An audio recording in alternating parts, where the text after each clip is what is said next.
Okay, well, I had gotten this book and I spoke, saying it was one had potential for enlightenment, but no. In Love with the World, a monk's journey through the Bardos of living and dying. Okay, well, they had the experience, and what happened, he was very intellectually categorizing everything that happened. Okay, there was not surrender into it. It was, again, and this is the trouble with some of the Buddhist things, that they are ingrained with all this knowledge, intellectualizing it. And when you go into that, dismantling, it has to be 100% release, surrender into it, not sitting there trying to categorize it, because then you're staying in mental duality, holding to duality, trying to, go forward with what he's heard, what he's read, So anyway, I'm going to go in, read some parts of this.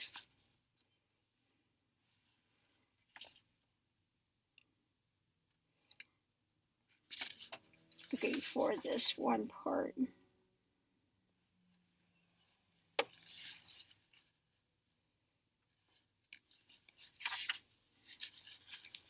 Yeah, he said, I did not experience the collapse of mother-father energies. In other words, he stayed in duality. He was in duality. At conception, mother-father energies come together, then move apart. And when we talk about mother-father energies, mother is like Shakti, and father is that before what comes into existence. Okay. He says usually occurs prior to mother-child luminosity, which is at the very end of the bardo of dying. That had not happened. Okay. Specifically, he says there, that did not happen. I did not know where I was. So he's still in that I-me identification. It has not broken down, has not imploded, has not... So he says merging with the body of enlightenment would have burned up karmic seeds. I would not have continued to the next stage. The luminosity that is that intense. How regrettable that I came so close to forever inhabiting the clarity of my own Buddhahood. So again, he didn't make it. He said, I might never again be blessed with such favored circumstances until I physically die. I can aspire to this opportunity. I can pray for it, but I cannot know if that will happen. Now I must continue with only mere reflections of enlightenment. Okay, now reading what he thinks are reflections of enlightenment, really where he was transitioning to was just an expanded state of witness state, that heart opening where you feel one with everything.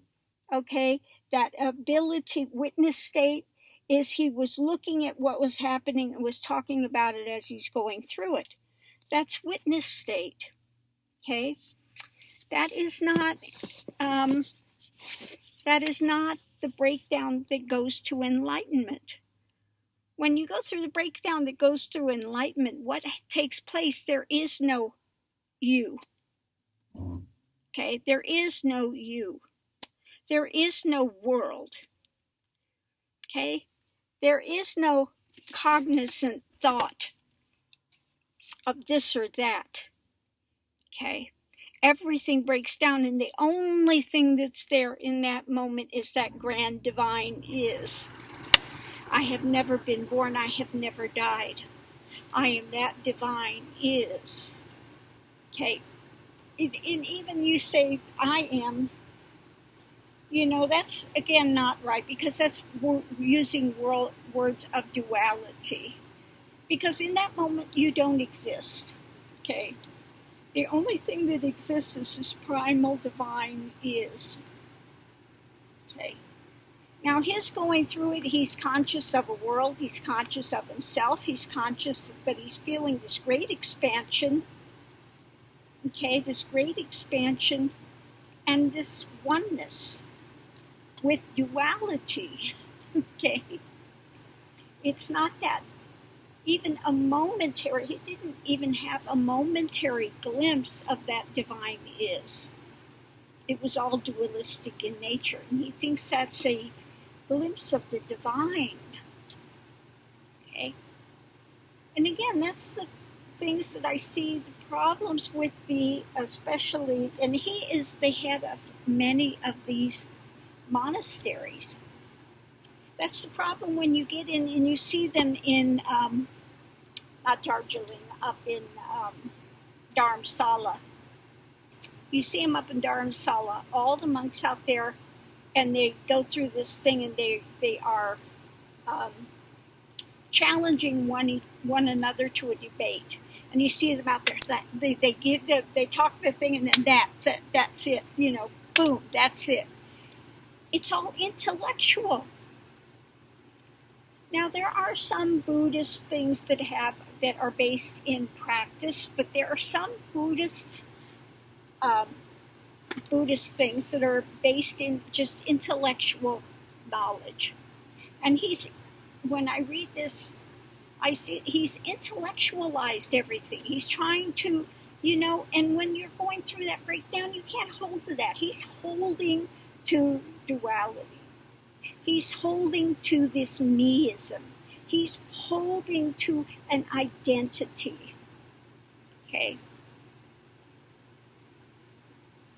So unfortunately, no, he didn't go through the whole Bardo realms. And again, when I read the Tibetan Book of the Dead and it talks of the Bardos, you go through that in a Kundalini awakening journey. You go through the hungry ghosts. You go through all of these things you face. Okay? He didn't face all of those things.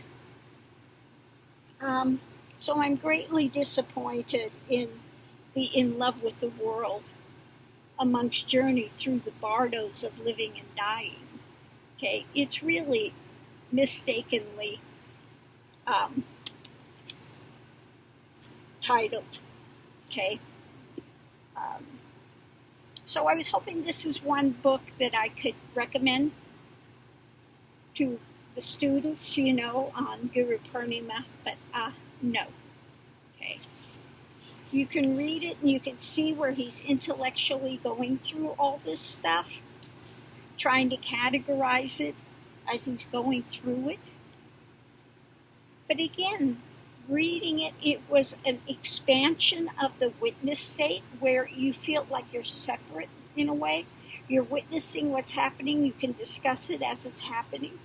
And that grand expansion of the heart where you feel that oneness, okay, that you are one with everything, but that's not enlightenment. You're not one with the world. You're not in love with the world. There is no world there. Okay? So he's got quite a bit of distance yet to go. And yet he's the head of so many monasteries. That's the problem with organized spiritual journeys.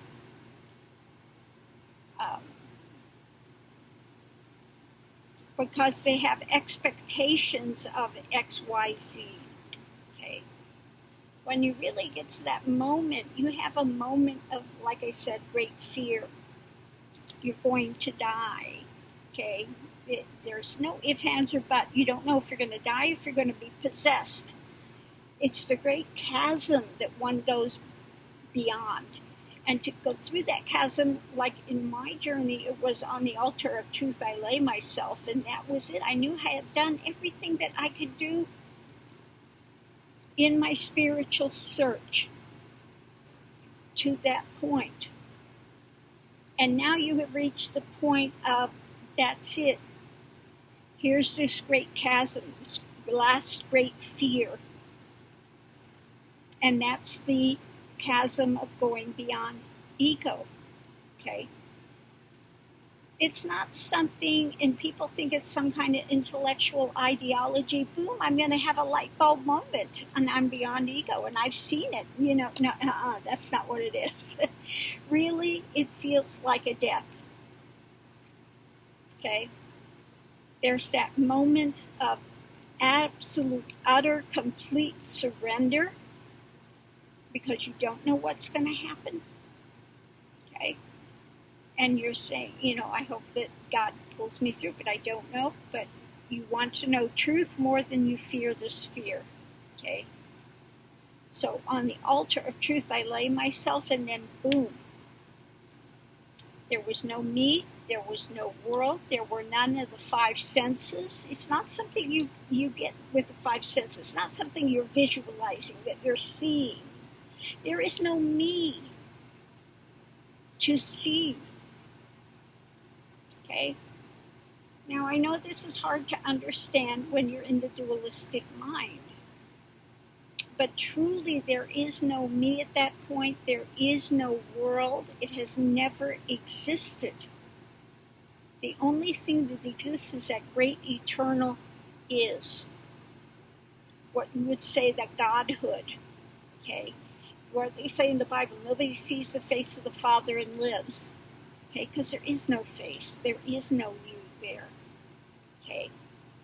The you dismantles and sees that all the storylines you have carried, all of these things were like dreams within dreams. That's why you say that it's awakened. What did Buddha say? I'm awakened.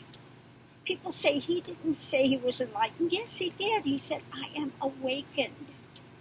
Because it's like a dream within a dream.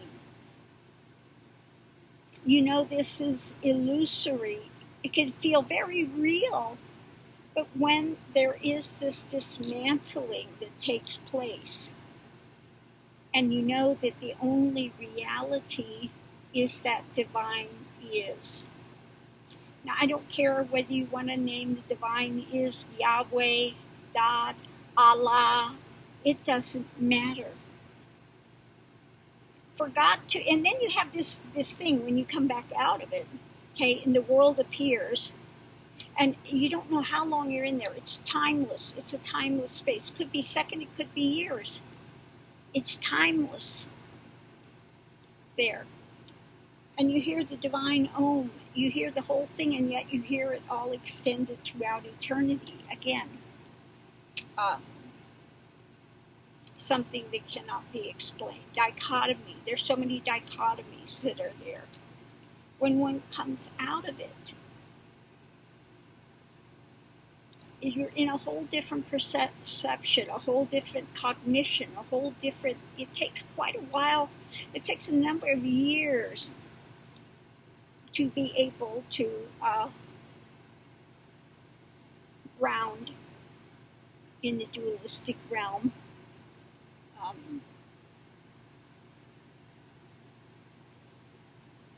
But again, what happens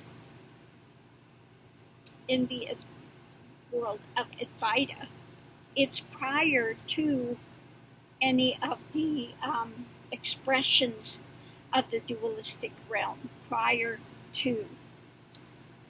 And it runs like a thread through all of existence. These things come and go, but nothing touches that divine is. And that divine is, is within the center of all beings. You would have no life if there wasn't that divine is. So you can never truly be separate from it. So many things come into cognition. when one comes out of it, it's like hitting a brick wall.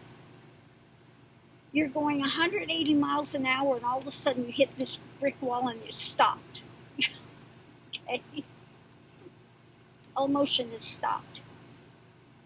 And it's like coming out, the persona that has chased this for eons, for centuries, for lifetime after lifetime after lifetime. All of a sudden, that's it. There's no search anymore. It ended. Well, now what? Okay, because that's been your whole focus for lifetimes. And you come to the end, and that's the end of it. Now what? It's really a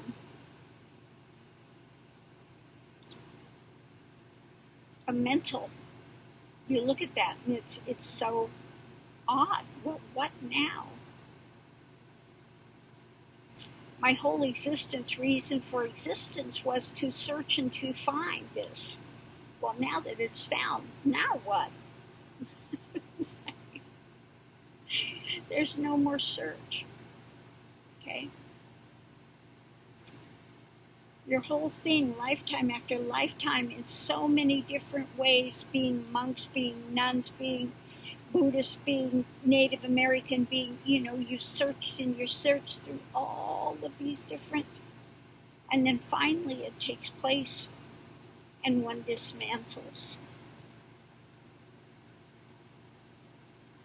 And there's that cognition, I've never been born, I've never died. I am not this. Okay? I am that I am. I am that I am. Okay? And so this body, this form plays out its prarabdha karma. Whatever come in, you play it out. It plays out. Okay? It's more than being one with existence. It's prior to that.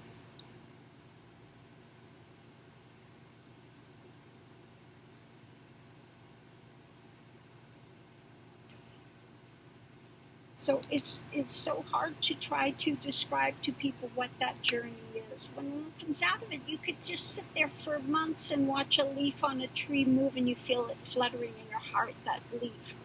You are that leaf. Okay?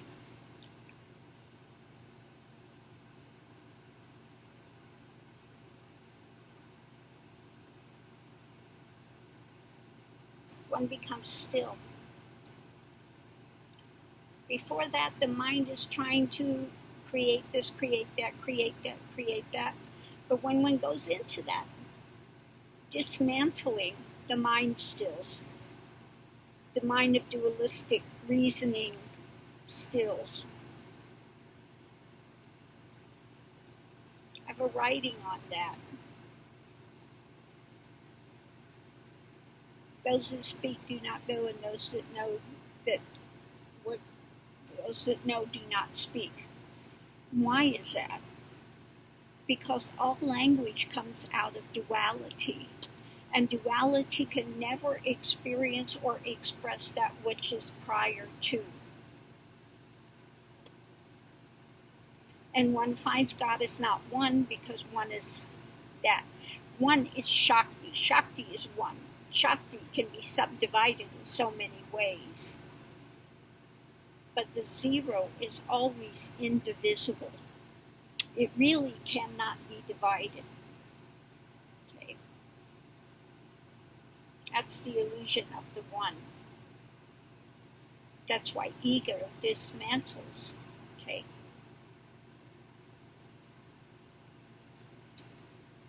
Shakti is like the first expression. That's why it fights to ego. Ego was the last thing that Kali was fighting, was ego. The biggest demon that created all the rest of it was that mind, that singular, that mind. Okay, the mind that wants to express in so many ways. Okay. prior to that is the indivisible, that which is without name and form. Okay.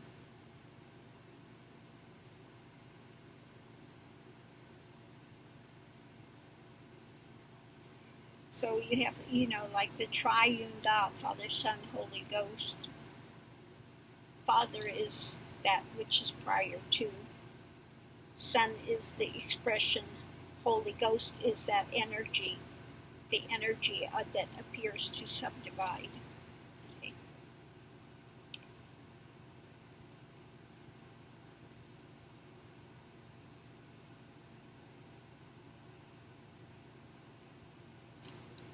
So anyway, coming back to this.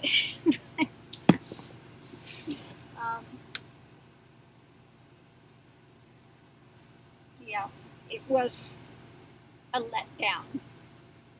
Now, some people will read it and think, oh my goodness, this is so fabulous. It's so well. Those that have made the totality of the journey, okay,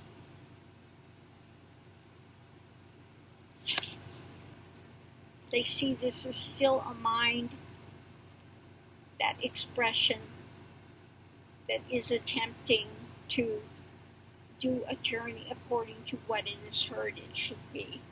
Okay.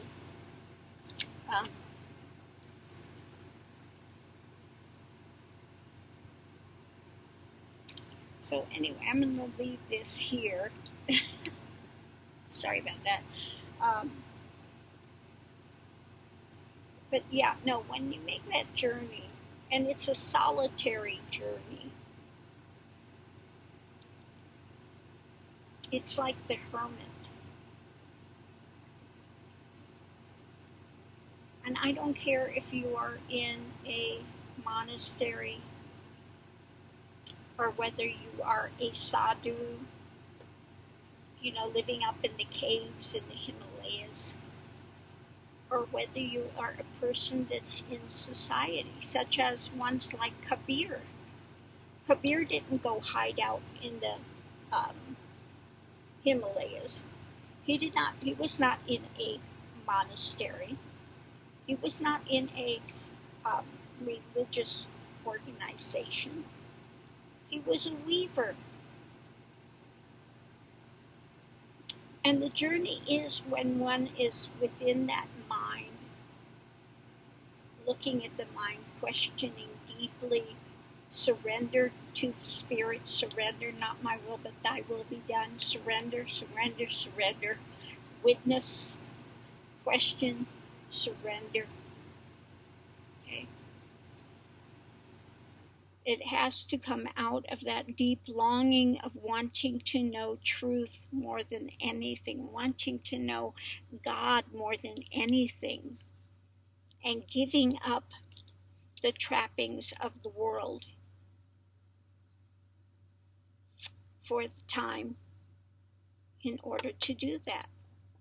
Okay? So one cannot judge what is realization based on what it looks like out here. They may remain a monk. They may go back into society. They may just sit there and witness. Okay, so many faces of it. But so many people want to judge based on, oh, he's wearing monk robes. He must be higher. He's the head of a monastery. Wow, he must really be higher. Okay. Oh my goodness. She's wearing makeup. She's wearing jewelry. Forget it. She can't know anything. Okay. It's a personal, internal mystics search. And a mystic you will find in so many areas of society. Okay. Or leaving society as it appears to be. It doesn't matter whether one is dressed as a monk, whether one is dressed as a householder. It doesn't matter. What matters is the internal journey, 24/7. Your focus, if you are going to get to realization, is 24/7. Never letting go of it. Okay? There's no time to go out and party and play and, all of this type of thing. That's foregone. Okay? If one is out there partying, playing, forget it. You're in the world of duality. That's where you're going to stay stuck. But you have to make the internal journey, wanting it more than the next breath. Maybe you are leaving because you have been in a lot of pain. Okay? In the case here was in a lot of pain, mental pain, physical pain. And I would do anything to get out of the world. I wanted nothing more to do with it. And that's part of it. You have to, again, let go of those things. You have to let go of it. Okay? Wanted to get out of the world. There was so much pain. And I would do anything. I would face death to get out of this world. But then, afterwards, you come back out of, that trip of dismantling, mind stilling. Okay? And you can read about this in the Tripura Rahasya. It will talk about the levels and layers of enlightenment. Maybe some have a glimpse of it, they come back out, they reroute, the mind reroutes. You can also read the Ashtavakra Gita, the Vivek Chudamani, Tripura Rahasya. All of those things will talk about the path to enlightenment, what it is, what it's not. But they will all tell you the mind has to be still. If the mind reroutes in the thing of duality, it starts up, you have this ongoing speech, revolving hamster wheel of thoughts, then one again grounds into. So all of them will talk about the mind needs to be stilling. It goes into quietude. It does not reroute again.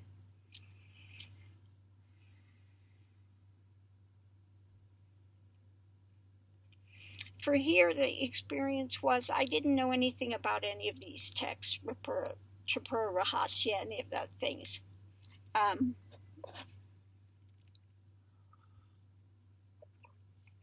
But after the dismantling, I spoke with my guru, told him what was happening.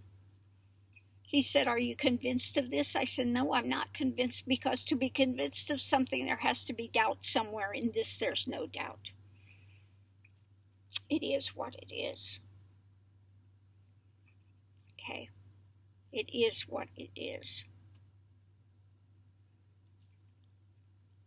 We said, that's it. That's realization. That's it. And he gave me the books, Ashtavakra Gita, Vivek Chudamani. What are those? Read them. I read them and I go, yes, yes, yes, yes. It wasn't I wonder, but it was yes, yes, yes, this is it. This is the experience. This is the reality. This is what is. It wasn't something to be tried to be understood. It was the outcome of the experience that's here. The reality. The shift of reality. That's it. Yes, yes, yes, yes. It was like reading a diary. Yes, yes, yes, yes. Okay. So they can become very good stabilizing books. I don't say read it before realization, before this is dismantled, because then you try to put it into place. You try to manufacture it, artificially manufacture something. And I have to say, with this guy, it was like that sort of type of thing, artificially trying to manufacture what the Bardos are. Okay. But if you go through the whole of the Kundalini experience and one dismantles and remains just simply in that cognition, then one read the Tibetan Book of the Dead, and you go, yes, those are the Bardos, but you face it consciously, not at death. That's why I had such great hope when I saw this book, The Monk's Journey Through the Bardos. Well, he didn't go through the Bardos, okay, of living and dying. He didn't go through all the Bardos.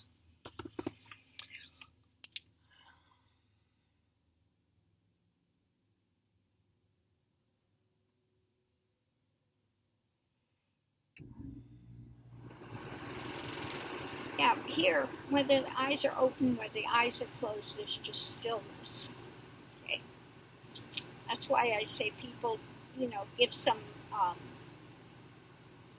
information or ideology what to speak or read on, because it's, like I said, very still here. I don't have a mind that's cranking on this and cranking on that. It left. I don't know what to tell you.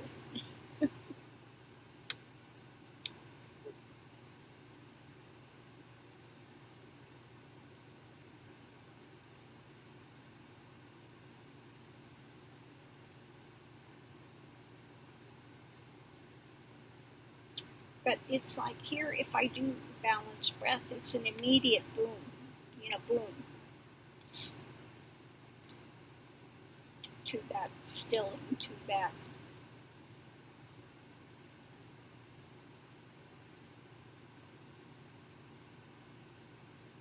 Anyway, these things are just, it's very hard to speak of because you're trying to put into words something that's beyond words.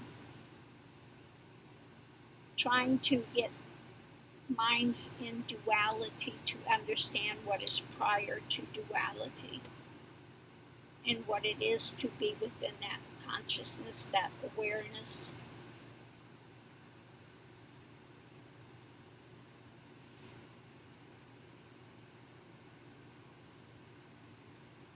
Yeah.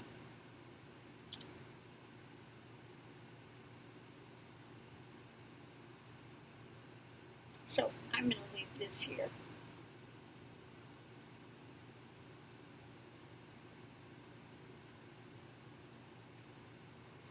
Anyway, love and light to everyone. Please be well and continue your journeys forward wherever you're at within them. Okay. Thank you for tuning in.